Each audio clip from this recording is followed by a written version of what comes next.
Welcome to Friday Takeaway. I'm Nadia Hassan, he's Suhi Azman, and it is the last day of April, which is, well, last working day of April, last day of the first month of the second quarter. And how did it look like? Everything doesn't look good.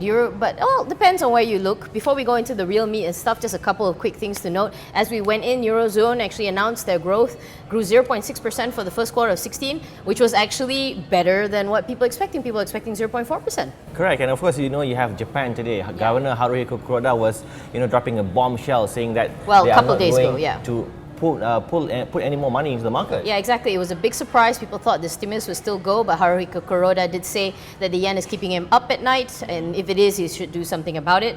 Happy new central bank governor finally announced is the one that a lot of people wanted, and not that some thought would be a tonka. But of course, what we'll also get into is that 1MDB actually cost defaulted, and they tried to play it down a little bit. We'll talk about that again. But just some snippets from US corporate earnings season. Facebook, although people keep saying that Facebook's going to die the same way they talk about print, the fact is they were up 1.09 billion users. Really, really good for them. 60% year-on-year growth. People are still using chatting, Instagram, and so on. Of course, exactly. Apple earnings failed.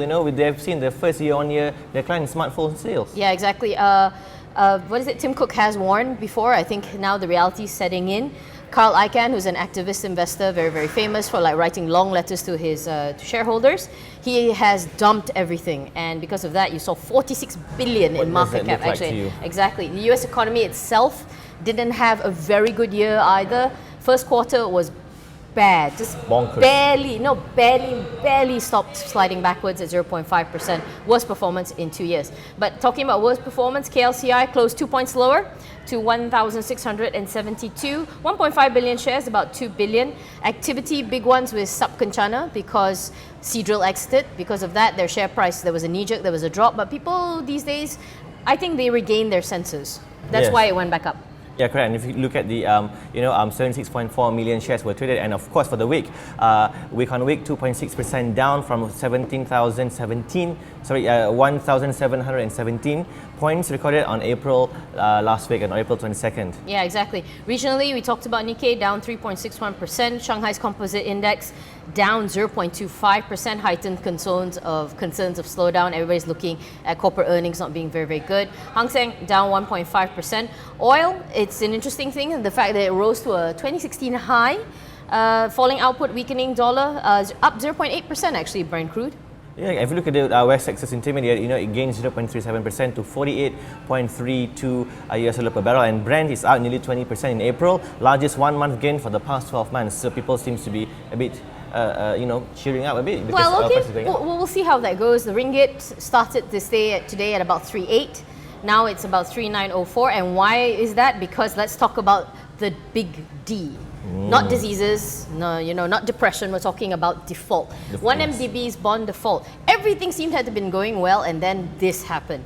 It happened across the fall of its bond because of a dispute with Abu Dhabi's IPIC. And here's the thing that got me, right? They said, look, it's not that we don't have the money, it's not that we cannot pay, but you know what? They did wrong, so we're not going to pay out of principle. I do not know if it's basically cutting your nose to spite your face. Oh, okay, yeah. I mean, if you look at the IPIC, they were announcing today, right, Nadia, saying that they will pay up. They will pay because they've been very cheeky. On Monday, they announced that I don't think they're being cheeky. I think they're standing their ground. I mean, it depends on which one you want to side with, to be honest. Correct. But yeah, it's that cross default that it triggered. Even though 1MDB did say, look, it's not. It's not going to be big, it's not going to be contingent, we have to stand our ground on it. Now, IPIC, yeah, you said they are finally paying. Hopefully does that solve things, I wonder? I just hope so. I mean, they have the obligation to pay to the bondholders, basically, which are very anxious. Yeah, exactly. And Bank Negara, of course, got into the act. One of the last things that Zeti did before she steps down is that in letter of administrative compound, it's about a huge flouting service act, about 1.83 billion. Where is it gone? Are you flouting the rules? This is not over, but in the meantime, people are worried. Yeah, correct. And if you look at the amount of compounds, I mean, you wonder how much are they compounding the 1MDB, I mean, 1.38 billion US dollars. Okay, so the other thing that actually did make us slightly, well, a lot happier this week was that finally, after weeks of speculation, after weeks of wondering and worrying, Datuk Muhammad Ibrahim is finally named as the new BNM governor. As we mentioned at the beginning, he was the choice that everybody wanted. He was apparently Zeti's choice as well. Privately, that's what they said, because she's been training him. He's the one that knows you get continuity, and you know that in the market, people hate uncertainty, right? Yes, correct. And if you look today, surprisingly, the Istana Negara, the National Palace, I mean, the king have been saying that there's only one name being submitted for the governor post. This is in contrast with the Wall Street Journal, which reported that previously, Tan Sri Dr. Irwan Seriga Abdullah, the current Secretary General of the Ministry of Finance, is expected to become the next governor. Well, the Wall Street Journal actually said they stood by that report. They still, I mean, because think about it in a way. If you want to be, let's say you play devil's advocate. This came down to the wire, right? Usually you'd announce this weeks ahead because nobody likes uncertainty. You announce it 3 days before she actually, before she actually goes. I mean, to be fair, we don't know what goes on. We are very, very glad about this. The market actually did show a lot of happiness, they said, but he's got a lot to do. 1MDB is still an issue that he has to deal with, definitely. Ringgit's valuation, that is going to be on his headache. And of course, locally, things like navigate with key stockholders, with like the Treasury, the Finance Ministry. It's a massive juggling act. He has not started work yet, and already it looks like he not only has to hit the ground running, he has to hit the ground flying. Yeah, the market is expecting a lot from him actually, and I think in May he's going to chair the first ever Monetary Policy Committee meeting. It's going to be a big thing, and it's going to go to watch. Preserving Bank Negara's independence, that is going to be the biggest thing, and that's what had a lot of people worried. You want somebody there who has the interests of the Malaysian economy at heart and not other things, and that, I think, more than anything is important. But anyway, as we wrap up, we just see what's going ahead. The fact is, Monday is Labor Day, so it's a holiday shortened week, everything that we're quite happy with. A lot of earnings are coming in. Fraser and Neve, second quarter's coming in. MISC is coming in, so is KL Property. Friday, you see trade balance, exports, imports, foreign reserves, a whole slew of stuff, even though it's a short week.